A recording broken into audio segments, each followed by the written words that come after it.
चिड़चिड़ करता है, क्रोध करता है, गुस्सा करता है, तो महाराज शंकर भगवान का श्रंभेश्वर महादेव का नाम लेकर 31 बेलपत्र, जिस व्यक्ति को क्रोध आता है उस व्यक्ति का स्मरण कर कर आखा चावल मतलब सेगे चावल के साथ एक एक बेलपत्र 31 बेलपत्र कर कर शिव जी के शिवलिंग पर समर्पित करी जाती है, मात्र 10वीं की तिथि के लिए, केवल 10वीं, चाहे उजाला की हो चाहे अंधेरे की। कौन से महादेव का नाम लेना है? श्रंभेश्वर महादेव। 10वीं तिथि को एक बेलपत्री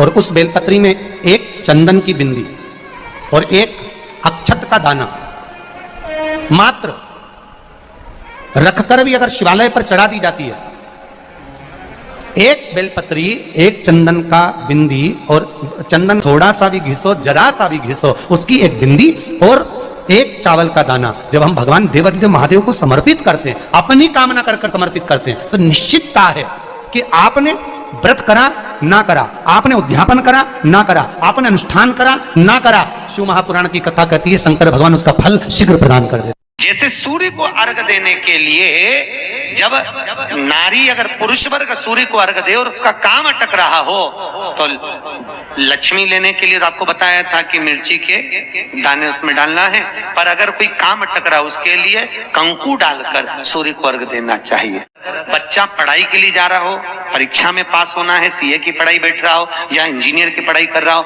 या कोई सेमेस्टर निकालना हो, नहीं निकल रहा, तो 21 दाने पीले चंदन के करके उसको पानी के कलश में डालकर सूर्य को अर्घ दिलाकर बच्चे को परीक्षा देने भेज दो। जिंदगी में फेल नहीं हो सकता, पास होकर ही आएगा, अच्छे नंबर से होकर। एक लोटा पानी भरो, 7 पत्ती नीम की डालना। काय की डालना? नीम, कड़वी नीम, मीठी नीम नहीं, कड़वी नीम। 7 पत्ती नीम की डाल लो और 7 उसमें बेलपत्र डाल लो। जिस व्यक्ति का ब्लड प्रेशर हाई हो, लो हो, उसके कमरे में उसको प्लेट से ढककर रख दीजिए। सुबह स्नान कर कर वही व्यक्ति जिसका ब्लड प्रेशर ऊंचा नीचा होता है उसको शिव जी को समर्पित करना। शिव को चढ़ाकर उसी का पानी 7 बार उसी स्थान पर ग्रहण कर लेना। व्यक्ति का ब्लड प्रेशर बराबर हो जाता है। प्रतिदिन नियम से कर रहे हो तो 15 दिन कर लो, उसमें बराबर। फिर कभी जिंदगी में ब्लड प्रेशर की बीमारी चली ही जाती है, कोई दिक्कत नहीं। क्यों पहनते तुलसी? कहा शिव महापुराण कहती है। रोज गंगा नहाने जा सकते हो क्या? अरे बोलो तो। नर्मदा नहाने नहीं, यमुना नहाने नहीं, सरयू नहाने नहीं। प्रतिदिन व्यक्ति गृहस्थ में रहने वाला मनुष्य प्रतिदिन गंगा यमुना नहाने नहीं जा सकता। तो बाबा भोलेनाथ की कथा वेद व्यास जी ने कहा, जो वैष्णव जीव गले में तुलसी पहनेगा और जो शिव का भगत गले में रुद्राक्ष पहनेगा, जब स्नान करेगा उस रुद्राक्ष का पानी, तुलसी का पानी उसके शरीर से लगता हुआ जाएगा तो गंगा यमुना सरयू सरस्वती सबके स्नान का फल उसको तुरंत मिल जाएगा, तुरंत प्राप्त। बेलपत्री शिव जी को क्यों चढ़ाई जाती है? जम के बोलो जरा। हम अपनी बात बाबा से नहीं कह सकते तो एक बेलपत्र को लेकर हम भगवान देवादिदेव महादेव से जब उनको समर्पित करते हैं तो अपने दिल की बात, हृदय की बात शिव को कह देते हैं, मन की बात भगवान को अपने हृदय की बात कर देते। एक बेलपत्र, एक लोटा जल, बोलो बोलो जम के, सारी समस्या का हल। सब्जी का ठेला लगा रहे हो, फल का ठेला लगा रहे हो, धक्के की जिंदगी जी रहे हो, दरवाजे पर बैठे हो, कहीं ना कहीं तुम दास्य भाव की जिंदगी जी रहे हो, तकलीफ में जिंदगी जी रहे हो, बहुत दुख की जिंदगी जी रहे हो, बहुत कष्ट की जिंदगी जी रहे हो, उनसे केवल निवेदन करूंगा 3 महीने 2 जगह पर जल चढ़ाना प्रारंभ कर दीजिए, केवल 3 महीने। एक शंकर भगवान के शिवलिंग पर, दूसरा बेलपत्री के पेड़ के नीचे। 2 जगह पर जल चढ़ाना 3 महीने लगातार चालू कर दो, बाबा तुम्हारा हाथ पकड़कर तुम्हें उन्नति की सीढ़ी पर चढ़ा देगा।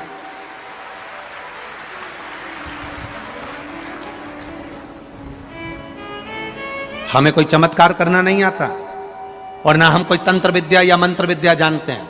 ना हमारे पास में बेल है, ना हमारे पास में भभूति है, हमारे पास में तो केवल शिव का नाम है। आप श्री शिवाय नमस्तुभ्यम बोलो, ओम नमः शिवाय बोलो, नमः शिवाय बोलो, चाहे महामृत्युंजय मंत्र बोलो, उसका स्मरण करते करते भगवान शंकर के शिवलिंग पर जल, और उसी पात्र में जो जल तुमने शंकर जी को चढ़ाया है उसमें से बचा हुआ थोड़ा सा जल बेलपत्री के पेड़ के नीचे चढ़ाना प्रारंभ कर दो। अलग से बेलपत्री के पेड़ के नीचे चढ़ाने के लिए अलग से लोटा भर के जल जरूरत नहीं पड़ेगी। जो तुमने शिव जी को जल चढ़ाया, जो तुमने देवाधिदेव महादेव को जल चढ़ाया, बस उसी पात्र का जल शंकर जी को चढ़ाओ, उसमें से बचा हुआ थोड़ा सा जल बेलपत्री के वृक्ष के नीचे चढ़ाना प्रारंभ करना। कौन सा बेलपत्री का वृक्ष? जिसकी छाया आपके ऊपर आ रही हो। शिव महापुराण बड़ी सुंदर बात कहता है, ध्यान दीजिएगा। जिस बेलपत्री का पौधा तुम्हारे सिर का, और ये दोनों हाथ ऊपर कर लो, अपन खड़े हुए और खड़े होकर दोनों हाथ ऊपर करे, इतना बड़ा बेलपत्री का पौधा है, उस बेलपत्री के पौधे की पत्ती को कभी तोड़कर शंकर जी को नहीं चढ़ाना चाहिए। ध्यान रखना, कितना बड़ा पौधा। आप खड़े हो जाओ और खड़े होने के बाद आपका हाथ ऊंचा कर लेना, इतना बड़ा पौधा है, उस पौधे की पत्ती बेलपत्री को तोड़कर शंकर भगवान को कभी नहीं चढ़ाना। शंकर भगवान को उस बेलपत्री को, उस वृक्ष की पत्ती को तोड़ना चाहिए जो वृक्ष तुम्हारे हाथ से थोड़ा सा ऊंचा हो, जिसके लिए तुम्हें हाथ और ऊंचा करना पड़ रहा हो।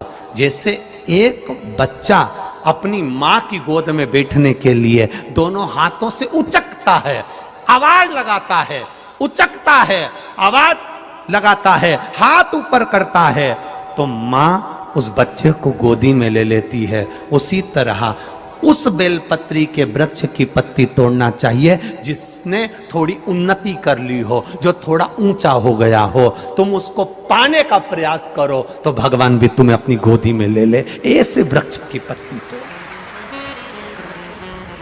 अब तुम छोटा सा पौधा, बिल्कुल जरा सा पौधा, उसी की पत्ती तोड़कर महादेव को चढ़ाओगे, ये श्रेष्ठता नहीं है।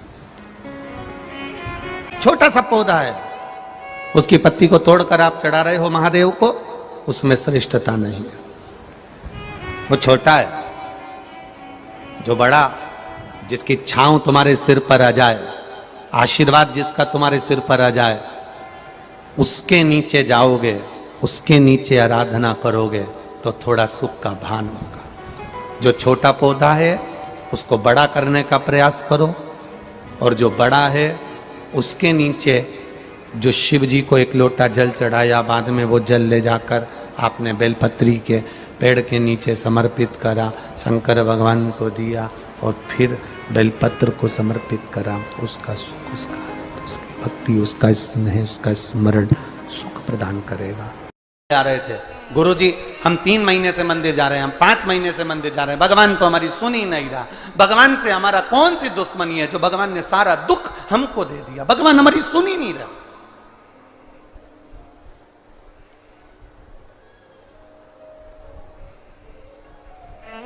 सबकी सुनता है। इतने सारे आपके पास में पत्र आते हैं, गुरुजी भगवान सबकी सुनता है, तो हमारी क्यों नहीं सुन रहा? हम भी तो मंदिर जा रहे हैं, हम भी तो भगवान को जल चढ़ा रहे हैं, हम भी तो भगवान के मंदिर में झाड़ू लगा रहे हैं, हम भी तो भगवान के मंदिर में पोछा लगा रहे हैं, हम भी तो भगवान का श्रृंगार कर रहे हैं, फिर भगवान हमारी सुनता क्यों नहीं है? 2 महीना, 3 महीना, 4 महीना जाते हो और मन में विचार रखते हो कि भगवान ऐसा कर देना कि बस मेरा काम हो जाए। भगवान भी मन में सोचते हैं तो चिंता मत कर, तेरे यहाँ किसी की दुकान हो तो उस दुकान को एक बार देखना। एक दुकान में सेठ जी बैठा रहता है, उसको घर पर 5 लाख रुपए पहुंचाना। समझना जरा बहुत अच्छे से, सेठ जी दुकान पर, ऑफिस में, और उसको 5 लाख रुपए अपने घर पर भेजना है। उसके यहां पर 15 नौकर काम कर रहे हैं। एक नौकर 1 महीने पहले लगा, एक नौकर 3 महीने पहले लगा, एक नौकर 10 महीने पहले लगा, एक नौकर 1 साल से लगा, एक नौकर 5 साल से लगा। अब सेठ जी वो 5 लाख रुपए अपने घर भेजना है तो कौन से नौकर के हाथ में देंगे? बोलो रीजी जी।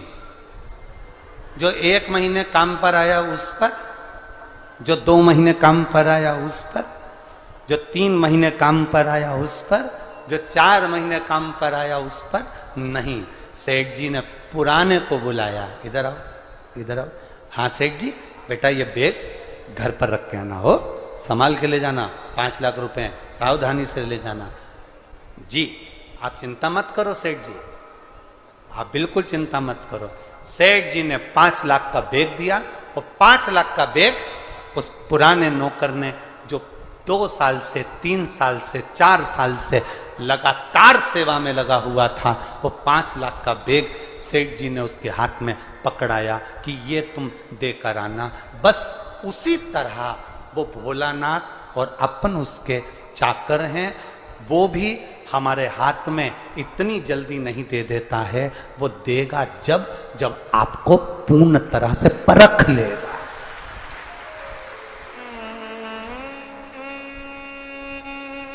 आपको पूर्ण तरह से जब वो परखेगा तब वो देगा।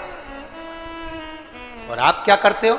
1 महीना मंदिर गए, 2 महीना मंदिर गए, भगवान से प्रार्थना कर लेते हो, भगवान हमको ये दे देना, भगवान हमको ये दे देना। तुम 1 महीना मंदिर जाके मन में सोचते हो कि जमीन में से कहीं गड़ा हुआ धन का हंडा निकल जाए, तो ऐसा कोई महाराज हो जो धन का हंडा निकाल के दे दे तो हमको भी बता देना। अपने कर्म को करो, अपनी मेहनत को करो, अपने परिश्रम को करो। और जितना जितना तुम कर्म करोगे, जितनी जितनी तुम मेहनत करोगे, जितना जितना तुम परिश्रम करोगे, और भगवान के प्रति जितना जितना तुम्हारी दृढ़ता, जितना जितना तुम्हारा विश्वास बढ़ता चले जाएगा, जितना विश्वास बढ़ेगा तुम उतने भगवान के नजदीक आते चले जाओगे। फिर तुम्हारा दुख तुम्हारा नहीं रहेगा, फिर तुम्हारा दुख बाबा देव अधिदेव महादेव का खुद का हो जाएगा, क्योंकि तुम्हें दुखी नहीं देख सकते। दुनिया का कोई भी व्यक्ति, हम सबको एक बात कहते हैं, वक्त और व्यक्ति को कभी हल्के में मत लो। कब कौन सा व्यक्ति का वक्त बदलेगा और कब तुम्हारा वक्त बदलेगा और कौन से व्यक्ति से किस वक्त तुम्हें जरूरत पड़ जाए, उस व्यक्ति की कोई भरोसा नहीं, कोई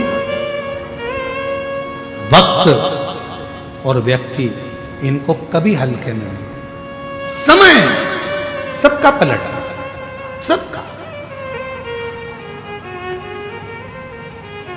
जहां इतना उपद्रव मचता था, गिदम जैसे क्षेत्र में लोग आने के लिए डरते थे, कोई इस क्षेत्र में आना पसंद नहीं करता था। नक्सल के कारण आज नक्सल पर कमांड हुआ, आज पूरा गिदम और दंतेवाड़ा क्षेत्र खुलकर जी रहा है। वक्त बदला, वक्त बदला, समय बदलता, सब कुछ बदलेगा। तुम्हारे पड़ोस में कहीं घूड़ा भी पड़ा है, कचरा पटकते थे, उस कचरे पटकने वाली जगह पर भी बड़ी बड़ी होटल बन जाती है। कभी कभी तुम्हें स्मरण में आता है तो कचरा घर था, कचरा पटकते थे, ऐसी जगह थी वैसी जगह थी, और वहां बिल्डिंग बनी हुई है। वक्त और व्यक्ति किसी को हल्के में मत लो। छोटे से छोटा व्यक्ति भी है तो उसको प्रणाम करना चालू करो।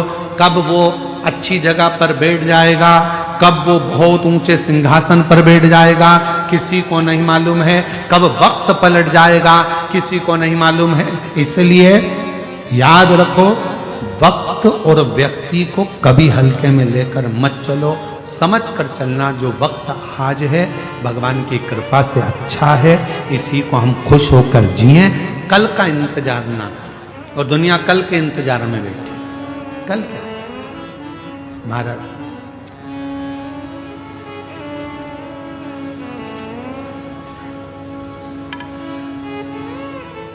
उसको पुकारो, वो आए।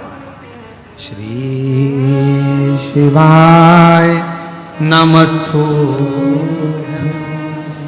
श्री बोलो बोलो सब बोलो, नमस्तु